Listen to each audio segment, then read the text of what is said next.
They said, fight a real boxer. They said, fight someone your size. They said, fight a world champion. We looked at a long list of supposed fighters for me to fight. There. Good. Right hand. Good. Right hand. Good. Right hand. That's the shot. See? If he comes in there, that's it over. You see what I mean? You don't have to do that or come out. Just boom, drop the chin. Good. Left hook high now and then just roll my right hook. Good. Ah! Too low. He was that, oh, this happened, that happened. So it's the name of my career is criticizing me and then making excuses after I do the impossible or no way it's gonna happen. Boxing insiders claim that Jake Paul is entering highly dangerous territory by challenging Anthony Joshua. They insist Joshua's knockout strength operates on an entirely different scale, and that Jake has never faced anything remotely comparable. Numerous analysts feel the matchup crosses safety boundaries, and might end terribly if Joshua connects cleanly. Gareth A. Davies further warns that it is inappropriate to allow them to engage in a full-intensity fight because of the situation and the huge weight gap. I think that's good. Don't look for nothing. Now step around him. Upper body. Keep a rhythm now. Keep a rhythm. Don't wait on him. Now you're waiting on him, mate. McQuiggan's bold warnings reflect the concern many veteran fighters feel when they picture Jake Paul standing inside the ring with Anthony Joshua. McQuiggan has spent decades around true punchers and knows how power transforms everything the moment a shot connects. He believes Jake is walking into something far beyond spectacle, far beyond fame or boxing hype, and far beyond any zone where confidence can protect him. Joshua's knockout force isn't imaginary. It's proven on opponents far bigger, tougher, and more seasoned than Jake. McQuiggan stresses that Jake remains basically a light heavyweight who has never faced anyone whose natural size, reach, or punching impact comes close at all to Joshua now. Just the Anthony Joshua fight, but a lot of cash, and can still have a serious chance of going on to earn even more paydays. Whereas the damage that it could do to his body could be irreversible for that opportunity to earn money in a boxing career going forward. So is this the retirement bag, or do you actually think you can win? Because I read a study recently, and I believe it said something along the lines of men overemphasize or overcalculate their ability to fight by about 500 times. And I'm saying Jake Paul would probably need to be 500 times better to stand a chance against Anthony Joshua. And I can't get how he doesn't already know this. Surely he has sparred with heavyweights. Surely the recent sparring that he had with the likes of Shakur Stevenson and with the likes of Ray Ford, amongst others, Badu Jack, surely that would have taught you that there are levels to boxing. And if these small guys are able to show you things that you had no idea that you were vulnerable to in a boxing ring, what happens when someone who hits 4, 5, 6 times as hard as that does the exact same thing to you and lands it on your chin? The whole reason of why I know where I am in the influencer boxing scene, in the misfit scene, is because of the level that I have sparred at. I've sparred boys that have gone on to box for world titles. I've sparred with English champions, and I've sparred with loads of Southern area champions. And doing that enabled me to understand what level I can reach in boxing and what level I can't reach. And some people might say, well, Jake Paul's clearly more ambitious than you. There's no reason for him to be, because he's not a better pound-for-pound boxer than me. So there really is no reason. And that really does make me think that one of two things have happened. Jake Paul has never, ever had serious elite sparring. Boxing insiders claim that Jake Paul is entering highly dangerous territory by challenging Anthony Joshua. They insist Joshua's knockout strength operates on an entirely different scale, and that Jake has never faced anything remotely comparable. Numerous analysts feel the matchup crosses safety boundaries, and might end terribly if Joshua connects cleanly. Gareth A. Davies further warns that it is inappropriate to allow them to engage in a full-intensity fight because of the situation and the huge weight gap. Stick rankings in America, and he might even make top 50. He might make top 50. If you pick him right, great. But if you put him in with meritocracy and put him in rankings and actually make him fight the number 49 guy in America or try and climb up, he's going to get found out because he's a nutter novice. Now I speak from experience here. I did an exhibition bout with Shane Neary, a former world champion, and I was fucking 2 or 3 stone bigger than him. I was 5 inches bigger than him, very similar to AJ and Jake Paul. And I was a novice. I'd boxed, sparred and moved around my whole life, but I'd never been in a competitive fight. And we did it for charity. And we did 3 rounds. And at the end of it, I realised, and I knew it going in, that Shane Neary controlled pretty much every second of those 3 minutes. Pretty much every second he controlled. He put the pressure on me in 1 round, he hit me with the body shot in the 2nd round, and he caught everything I threw at him in the 3rd round when he said, go on, try and knock me out. Caught everything. And, you know, in a similar vein, Anthony Joshua controls every second of this fight that he wants to control. Right. Because he comes from a certain level of stock that Jake Paul can't shortcut his way to. This fight is happening because Jake Paul sees the name Anthony Joshua and has probably gone. It's that conversation in the schoolyard, isn't it? What would you do for what would you do for $1 million? What would you do for 2 million? What would you do for 10 million? What would you do for 100 million? Would you let Anthony Joshua punch you in the face for 100 million notes? Yeah, I fucking would. Absolutely, AJ. Step up, mate. Take your best shot. Wake me up in the hospital. Cha-ching. Isn't Jake Paul doing the same thing? Getting 100 million quid off Netflix to let Anthony Joshua punch him in the face. Right. Apart from whatever it is, 50, 60, 70 million, whatever the figure is for Anthony Joshua. Dave Allen's viewpoint shifts away from hype and toward the patterns shown in Jake Paul's past fights. He points out that Jake built his record through matchups where both fighters walked away financially happy and physically unharmed. The setting was controlled, the matchmaking was calculated, and the danger was always kept in check. But Allen sees the situation as completely different because Anthony Joshua isn't a celebrity boxer or a retired athlete or a cruiserweight cooperating for a payday. Joshua is an active heavyweight with championship credentials, knockout wins over top-tier opponents, and a history of finishing.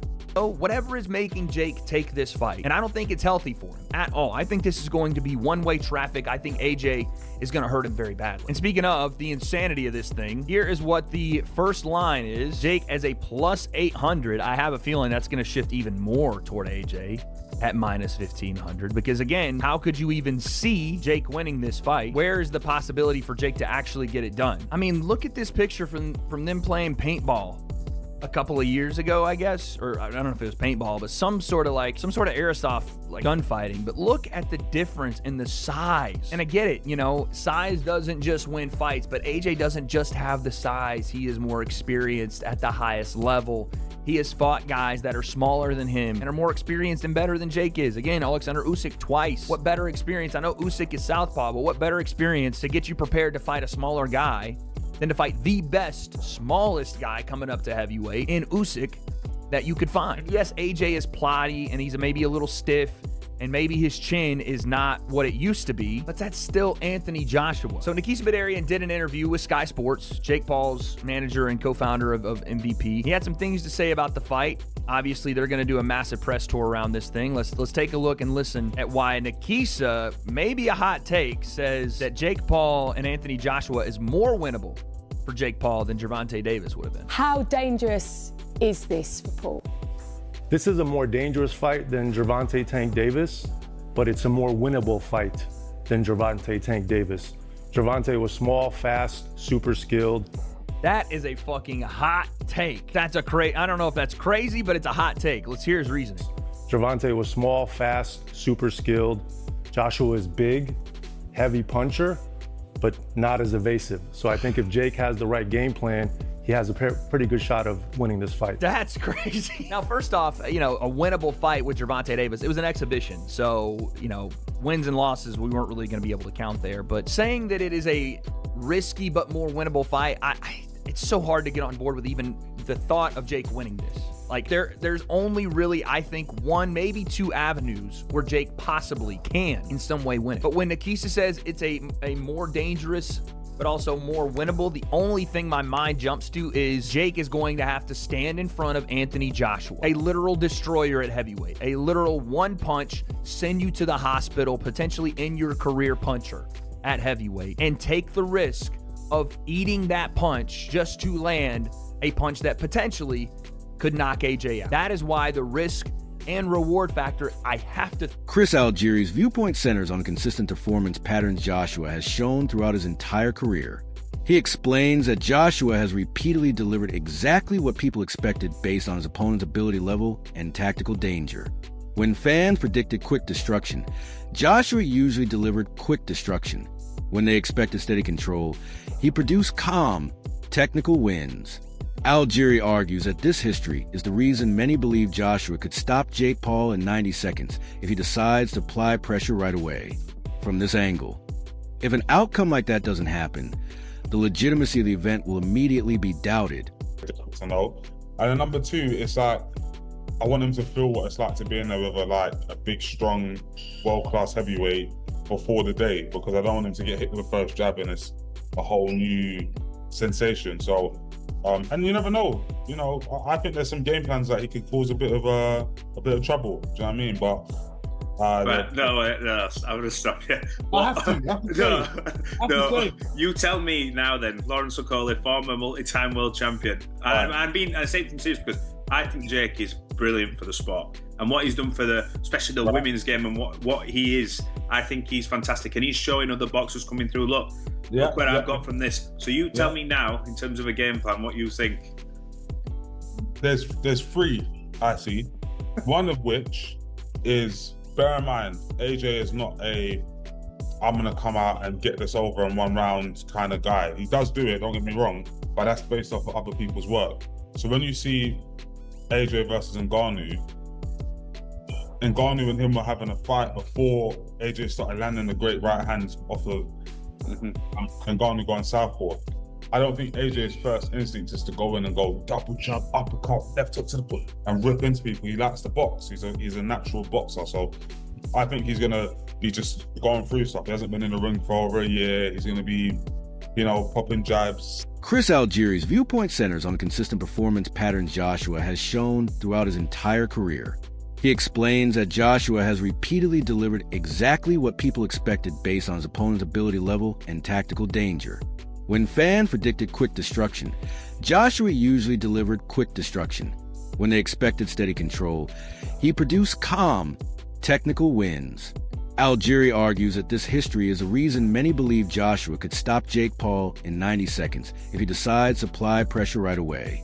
From this angle, if an outcome like that doesn't happen, the legitimacy of the event will immediately be doubted.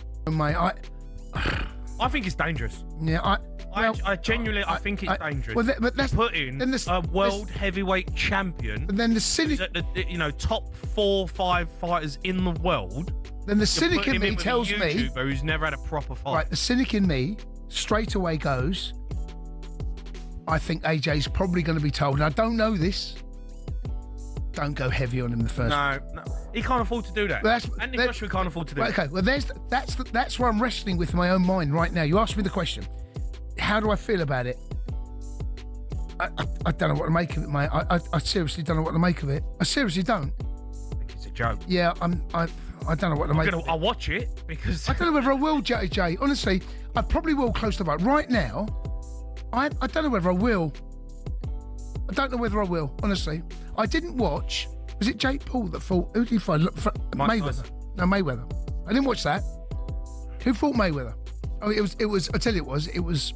Who was the MMA fighter? Logan Paul.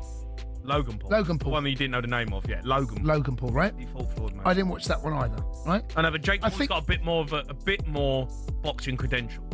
He has because he. What about McGregor? Who did McGregor fight? Did he fight someone? McGregor? Have I made that up? Yeah, I don't know. Where's your head at? I don't know, mate. I mean, they all fight. All over the gaff. You gave Andy your number and you gave him the talk. His name's Adam. Adam, sorry. You gave Adam the number. No. And you said 03717 22. I gave him the sports. I gave him the sports number. No, but I don't. Get your head out. No, I don't know. I don't know whether I will. He warns that anything less than a dominant first-round finish will make many people assume that something behind the scenes affected the pace or intensity. This viewpoint comes from recognizing how enormous the skill gap is between a lifelong heavyweight champion and a fighter with only a small number of professional bouts. Algieri highlights that Joshua's punching technique, ring control, and ability to create openings quickly make him a nightmare matchup for anyone outside the heavyweight class. Because of this, if the fight lasts longer than expected, critics may claim the bout was manipulated or softened, putting heavy scrutiny on Joshua's decisions and overall performance. Anthony Joshua's not taking this real, and he's not putting his best performance forward. That's the issue. The issue is Anthony's like, how much you gonna pay me? It's on Netflix? Hold up. I can fight this guy who, you know, when I was an amateur teenager, I fought better guys. And I have how much weight on him? I can fight him for how much money? Dude, I'll beat him in my sleep. Correct. And you should. And it's such a disservice to the sport of boxing and to the actual fans of boxing if Anthony Joshua doesn't go out there and absolutely dominate Jake Paul. If it goes to decision, if it goes past 6 rounds, Houston, we have a problem. Boxing, we have a problem. And now, people are going, where was this energy with Gervonta Davis? Different. You're talking about a very, very small guy. I've worked with Gervonta. He's fucking tiny. And size can overshadow a lot of that stuff. I still think Gervonta should still win that fight. And the body shots, if he's taking it seriously, that should have got the job done. But obviously he has his legal issues and that went out the window. But when you're talking about an actual world-class heavyweight who went toe-to-toe with Klitschko, with fucking all these bad boys, if Anthony Joshua takes this serious, as he should, this shouldn't even be a competition, and it's brilliant. Because for Jake, okay, cool, man. Got knocked out by one of the best to ever do it, or got finished by one of the best to do it. At least I got in there. And I'm not even a heavyweight. I'm a cruiserweight at best. Either I'm too light in the ass for that. I should be fighting down. He's shooting for the moon. He's going to land on the stars. And just to be absolutely... The biggest layer of seriousness comes from the reality that this fight will be a professional contest permanently recorded on both fighters' resumes. This is not an exhibition, not a sparring display, and not a scripted crossover moment. For Joshua, a professional heavyweight champion, losing to Jake Paul will be considered one of the greatest upsets in modern boxing history, overshadowing everything he has achieved. Even a single moment of weakness could trigger nonstop debate about whether he is fading. For Jake, the fight brings a pressure of legitimacy as he tries to move from celebrity boxing into true professional standing. But the weight of this event falls far heavier on Joshua because he cannot afford to take risks in a matchup critics say he should completely control. AJ is going to do you a favour because he's going to flatten him. But big props to that Jake Paul for getting it ring with him. Listen to this, he's a multi-millionaire. Multi-millionaire. Don't have to box. And he's fighting him. He's either a madman or he knows something we don't know. But people like saying, oh, I won't take this Jake Paul fight. Listen, every boxer on the planet would fight Jake Paul for money. I'd fight Anthony Joshua for money. I'd get flattened, but I'd fight him. So yeah, I think people sometimes have to watch what they say and think about if I were gonna... That ends today's video. Keep watching. See you soon